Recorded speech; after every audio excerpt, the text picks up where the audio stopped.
The perfect 5 days in Banff, one of the most beautiful national parks in Canada. Turquoise lakes that should not be that color, with a strange reason they are. A glacier older than farming that you can walk on. And the cave of steaming water that started the entire country's park system. Here is how to spend each one. Day 1, where it all began. You'll fly into Calgary and drive 90 minutes west on the Trans-Canada. The plains stay flat and ordinary until the front range of the Rockies rears straight up across the windshield and refuses to stop.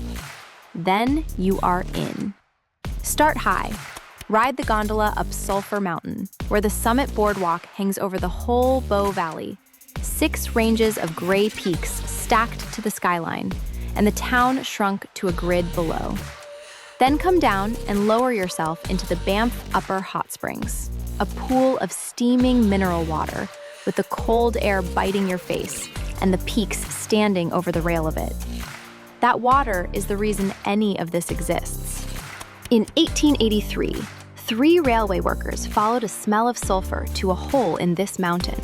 They thought they had found a way to get rich. What they had actually found was the reason Canada has national parks. 2 years later, the government fenced off these springs and made this the country's first, the 3rd in the world. Everything you see this week grew out of that one hot hole in the rock that still smells of sulfur. Day 1 is the easy day, on purpose. Tomorrow, the color starts. Day 2, the 2 famous lakes. Drive 40 minutes north and you reach the 2 most photographed lakes in Canada, sitting just 14 kilometers apart. Lake Louise is a flat sheet of green under a hanging glacier, the Fairmont's stone chateau on the far shore. Moraine Lake, up a side road, is bluer still, almost too blue to trust, held in a bowl beneath 10 sharp peaks.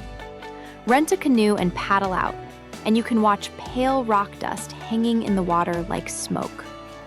Here is the reason for that color, the strange one from the intro. It is called rock flour. The glaciers above grind their own mountains into a powder so fine it never settles, and it throws the light back as that impossible blue-green. No filter required on your camera. It is pulverized rock. The view was good enough to sit on the back of the Canadian $20 bill for a decade. And the mistake that wrecks a Banff trip? Driving to Moraine Lake. Since 2023, you cannot bring your own car in. You book the Parks Canada shuttle the minute it opens, because the seats vanish in minutes, and the road only runs from June to mid-October. Day 2 is for the photos. Day 3 is for the drive that makes you forget your camera entirely. Pack extra fuel, because out here, the mountains do not share the road with gas stations. Highway 93, the Icefields Parkway, runs north toward Jasper for 230 kilometers, with a glacier, a waterfall, or a turquoise lake around what feels like every bend. Pull over at Bow Lake. Pull over again at Peyto Lake, a hard wedge of blue shaped like a wolf's head, seen from the cliff above it.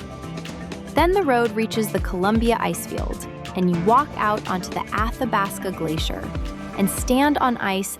Up close, it is not white. It is a bruised blue, shot through with grit, with cold water running off it in threads.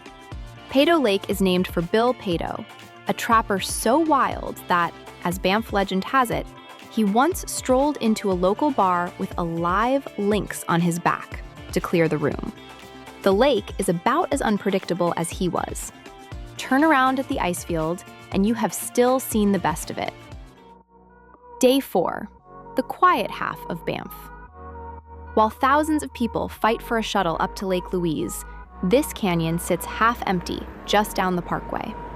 Walk Johnston Canyon, where steel catwalks are bolted straight into the limestone over a creek that has spent 10,000 years sawing the rock in half. In places, the walls squeeze so close, the catwalk is the only floor you have, the water hammering past just under your boots. and the trail ends at a run of waterfalls.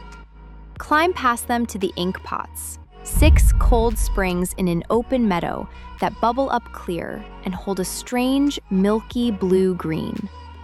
Or skip the trail and get out on Lake Minnewanka, the biggest lake in the park, by boat. The water turns a deep, cold green. The mountains drop straight into it with no shoreline, and there is no crowd and no sound but the engine.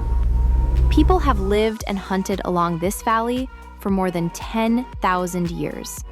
And this is the day you feel how empty it still gets.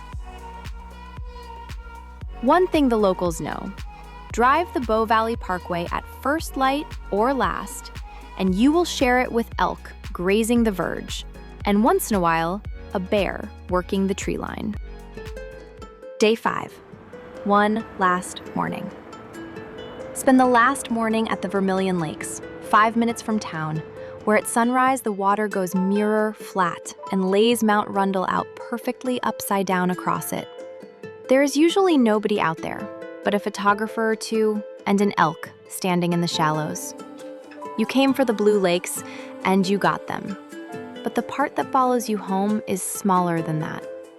The sulfur smell of the springs, an empty highway at 6 in the morning, a whole mountain valley still asleep, with you standing in the middle of it.